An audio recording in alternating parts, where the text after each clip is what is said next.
বাড়িতে বসেই যদি এরকম মজাদার রেসিপি তৈরি করা যায় তাহলে দোকান থেকে কিনে আনার প্রয়োজনই পড়ে না। আসসালামু আলাইকুম, hello viewers, welcome to my channel. কেমন আছেন সবাই? আশা করছি দেশ ও দেশের বাইরে থেকে যারা দেখছেন সবাই ভালো আছেন, সুস্থ আছেন। চলে আসলাম নতুন আরেকটি রেসিপি নিয়ে। আজকের রেসিপি কাঁচা আমের আমসত্ত্ব।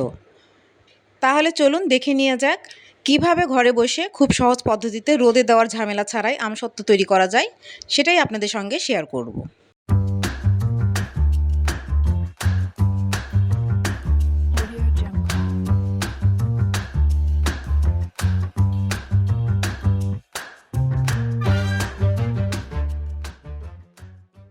এখানে আমি 500 গ্রাম পরিমাণ কাঁচা আম নিয়ে নিলাম। এবার এই আমগুলোর খোসা ছাড়িয়ে নেব। একটি পিলারের হেল্প নিয়ে খুব সহজে এভাবে আমের খোসাগুলো ছাড়িয়ে নিলাম। এবার সামনের বোটার অংশটা কেটে বাদ দিয়ে দিলাম এবং মাঝ বরাবর 2 ভাগ করে কেটে নিলাম। তার মাঝ বরাবর আবার 2 ভাগ করে কেটে নিলাম। মাঝের বীজগুলো ফেলে দিলাম। এবার ছোট ছোট পিসেস করে কেটে নিলাম। এইভাবে আমি সব আমগুলোর খোসা ছাড়িয়ে পিসেস করে কেটে নিয়েছি। আর আমগুলোকে কেটে অবশ্যই পানির মধ্যে কিছুক্ষণ ভিজিয়ে রাখতে হবে, তাহলে আমের কষগুলো চলে যাবে। আমি 5-7 মিনিট এভাবে ভিজিয়ে রেখেছিলাম। এরপর আমি আমের পিসেসগুলোকে ধুয়ে চুলার উপর বসিয়ে দিলাম এবং বয়েল হওয়ার জন্য পরিমাণ মতো পানি দিয়ে দিলাম। এবার একটু নেড়ে চেড়ে দিলাম। খুব ভালোভাবে বয়েল হওয়ার জন্য অফ ক্যামেরায় আমি ঢাকনা দিয়ে ঢেকে দিয়েছিলাম। এবার ঢাকনা খুলে একটু নেড়ে চেড়ে উল্টে পাল্টে দিব যাতে নিচে পুড়ে না যায়। আবার ঢাকনা দিয়ে ঢেকে দিলাম। 10 মিনিট পরে আবার ফিরে আসলাম। ঢাকনা খুলে আবার নেড়েচেড়ে একটু উল্টে পাল্টে দিব। আমগুলো খুব সুন্দর বয়েল হয়ে গিয়েছে। স্প্যাচুলা দিয়ে নাড়তে একদম ভেঙে ভেঙে যাচ্ছে। এবার একটি স্টেইনারে ঢেলে দিলাম আমের পিউরিগুলোকে ছেঁকে নেওয়ার জন্য। এখন স্প্যাচুলা দিয়ে এইভাবে নাড়াচাড়া করলে খুব সুন্দরভাবে আমের পিউরিগুলো বের হয়ে আসবে।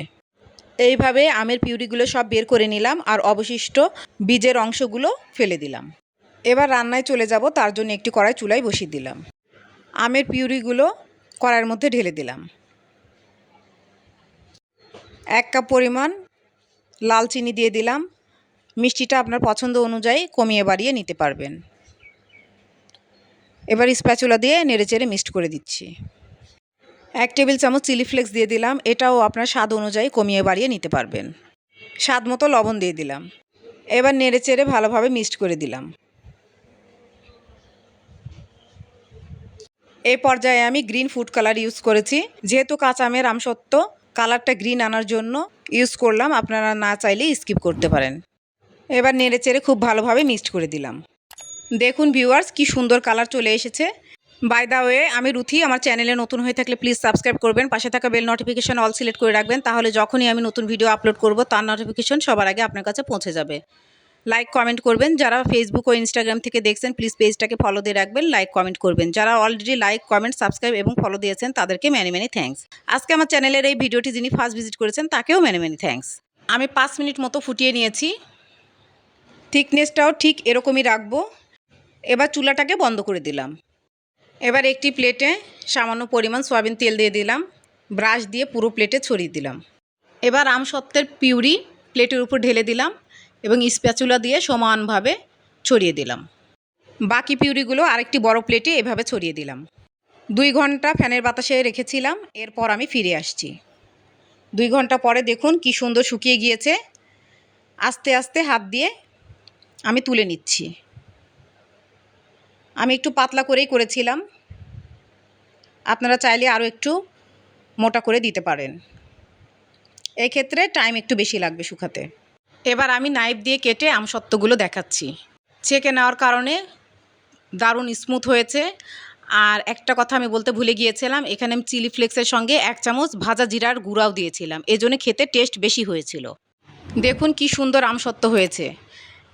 খুব সহজেই যদি ঘরে থাকা উপকরণ দিয়ে এভাবে আমসত্ত্ব বাড়িতেই বানিয়ে নেওয়া যায়, তাহলে দোকান থেকে কিনে খাওয়ার কী দরকার। আর খেতেও যে এত টেস্টি হয়, আমার কাছে তো দোকানের বানানোর চাইতে বাসায় বানানোটাই মনে হয় টেস্ট বেশি হয়।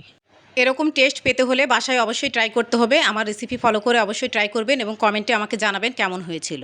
রেডি হয়ে গেল টক ঝাল মিষ্টি, জিভে জল আনা কাঁচা আমের আমসত্ত্ব। নিউ ভিডিও দেখার ইনভাইট করে আজকে বিদায় নিচ্ছি। ভালো থাকবেন, ভালো রাখবেন, আমার জন্য দোয়া করবেন। আল্লাহ হাফেজ।